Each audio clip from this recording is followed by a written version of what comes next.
ಕರಾವಳಿ ಕರ್ನಾಟಕದ ನಾಡಿಮಿಡಿತ ಎಂಬ ಅಭಿಧಾನವನ್ನು ಪಡೆದಿರುವ ನಮ್ಮ ಟಿವಿಯಲ್ಲಿ ಸೋಮವಾರದಿಂದ ಶುಕ್ರವಾರದವರೆಗೆ ರಾತ್ರಿ 10 ಗಂಟೆಗೆ ಮತ್ತು ಮಧ್ಯಾಹ್ನ 2 ಗಂಟೆಗೆ ಮೂಡಿಬರುತ್ತಿರುವ ಯಕ್ಷರಾಮಾಯಣ ಇದೀಗ ಹೊಸ ವಿಕ್ರಮವನ್ನು ಸಾಧಿಸಿದೆ. ಈ ಹಿಂದೆ ಪಟ್ಟಾಂಗ ಎಂಬ ನಮ್ಮ ಟಿವಿಯ ಕಾರ್ಯಕ್ರಮದ ಬಗ್ಗೆ ಮಹಿಳೆಯೋರ್ವರು ಪ್ರಬಂಧ ಮಂಡಿಸಿ PhD ಪಡೆದದ್ದು ಸ್ಥಳೀಯ ವಾಹಿನಿಯಲ್ಲಿ ಅದೊಂದು ದಾಖಲೆಯಾಗಿತ್ತು. ಬಳಿಕ ಬಲೆ ತೆಲಿಪಾಲೆ ಕಾರ್ಯಕ್ರಮವು ಯೂಟ್ಯೂಬ್ನಲ್ಲಿ 4 ಕೋಟಿಗೂ ಹೆಚ್ಚು ಹಿಟ್ಸ್ ಗಳಿಸುವ ಮೂಲಕ ಮತ್ತೊಂದು ದಾಖಲೆ ನಿರ್ಮಾಣವಾಗಿತ್ತು. ಇದೀಗ ಯಕ್ಷರಾಮಾಯಣ ಕೂಡ ಹೊಸ ಮೈಲಿಗಲ್ಲನ್ನ ನೆಡುತ್ತಿದೆ. 1987-88ರಲ್ಲಿ ಪ್ರಸಾರಗೊಂಡಿದ್ದ ರಮಾನಂದ್ ಸಾಗರ್ ರವರ ರಾಮಾಯಣ ಧಾರಾವಾಹಿ ಸಾರ್ವಕಾಲಿಕ ಶ್ರೇಷ್ಠ ಧಾರಾವಾಹಿಗಳಲ್ಲಿ ಒಂದಾಗಿದ್ದು ಇದೀಗ ಇತಿಹಾಸ.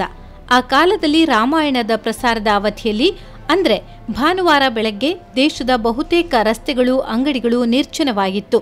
ಹಿರಿಕಿರಿಯರೆಲ್ಲರೂ ರಾಮಾಯಣವನ್ನ ವೀಕ್ಷಿಸಿದ್ದರು. ರಾಮಾಯಣದ ಗಂಧ ಗಾಳಿ ಗೊತ್ತಿಲ್ಲದವರಿಗೂ ಈ ರಾಮಾಯಣ ಕಾರ್ಯಕ್ರಮ ಮಾಹಿತಿ ಜಾಗೃತಿಯನ್ನ ನೀಡಿತ್ತು. ಈ ಯಶಸ್ಸಿನಿಂದ ಪ್ರೇರಿತಗೊಂಡು 2008ರಲ್ಲಿ ರಾಕೇಶ್ ಜೈನ್ ರವರ ನಿರ್ಮಾಣದಲ್ಲಿ ಟಿವಿ ವಾಹಿನಿಯಲ್ಲಿ ಮತ್ತೊಮ್ಮೆ ರಾಮಾಯಣ ಧಾರಾವಾಹಿ ಮೂಡಿಬಂದಿತ್ತು. ಈ ಧಾರಾವಾಹಿ 300 ಸಂಚಿಕೆಗಳಲ್ಲಿ ಬಿತ್ತರಗೊಂಡಿತ್ತು. ಇದೀಗ ನಮ್ಮ ಟಿವಿಯ ಯಕ್ಷರಾಮಾಯಣ 300 ಸಂಚಿಕೆಗಳನ್ನು ಪೂರೈಸಿ ಮುಂದೆ ಸಾಗುತ್ತಿದೆ.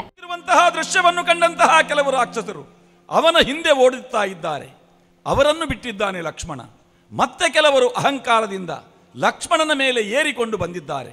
ಅವರೆಲ್ಲರನ್ನೂ ಲಕ್ಷ್ಮಣ ಕೊಂದು ಕೆಡಹಿದ್ದಾನೆ. ಈ ದೃಶ್ಯವನ್ನು ನೋಡಿದಂತಹ ಶ್ರೀರಾಮಚಂದ್ರ, ನೋಡಿ ರಘುಪತಿ ಹರುಷಗೂಡಿ ತಮ್ಮನ ಅಪ್ಪಿಯೇ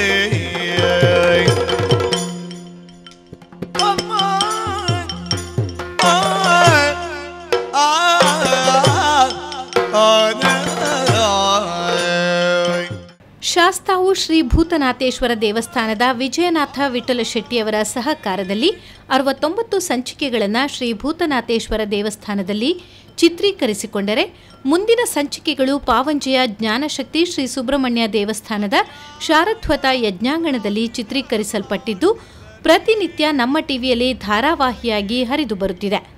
ಈ ಯಶಸ್ಸಿನ ಭಾಗವಾಗಿರುವ ಶಾಸ್ತಾವು ಶ್ರೀ ಭೂತನಾಥೇಶ್ವರ ಹಾಗೂ ಪಾವಂಜೆಯ ಜ್ಞಾನಶಕ್ತಿ ಶ್ರೀ ಸುಬ್ರಹ್ಮಣ್ಯ ದೇವಸ್ಥಾನದ ಆಡಳಿತ ಮಂಡಳಿಗೆ ಜಾಹೀರಾತು ಮತ್ತು ಶುಭಾಶಯ ನೀಡಿ ಸಹಕರಿಸಿದ ಸಂಸ್ಥೆಗಳಿಗೆ, ಯಕ್ಷಕಲಾಭಿಮಾನಿಗಳಿಗೆ ಮತ್ತು ಭಾಗವತರಾದ ಗಾನ ಗಂಧರ್ವ ಪಟ್ಲ ಸತೀಶ್ ಶೆಟ್ಟಿ, ನಿರೂಪಕರಾದ ಕದ್ರಿ ನವನೀತ್ ಶೆಟ್ಟಿ, 7 ಚಂಡೆಗಳನ್ನು ಏಕಕಾಲದಲ್ಲಿ ನುಡಿಸುವ ಪದ್ಮನಾಭ ಉಪಾಧ್ಯ, ಮದ್ದಲೆ ಮಾಂತ್ರಿಕ ಗುರುಪ್ರಸಾದ್ ಬೋಳಿಂಜಡ್ಕ, ಚಕ್ರತಾಳದಲ್ಲಿ ಸಹಕರಿಸುತ್ತಿರುವ ಗಣಪತಿ ಕಾಮತ್ ಹಾಗೂ ರಜನೀಶ್ ರವರಿಗೆ ನಮ್ಮ ಟಿವಿ ಕೃತಜ್ಞತೆಯನ್ನ ಸಲ್ಲಿಸುತ್ತದೆ. ಜಾಹೀರಾತುದಾರರ ಮತ್ತು ಯಕ್ಷ ಕಲಾಭಿಮಾನಿಗಳ ಸಹಕಾರ ಇನ್ನಷ್ಟು ದೊರೆತಲ್ಲಿ ಯಕ್ಷರಾಮಾಯಣವನ್ನ 500 ಸಂಚಿಕೆಗಳಿಗೆ ವಿಸ್ತರಿಸುವುದು ನಮ್ಮ ಟಿವಿಯ ಕನಸಾಗಿದೆ.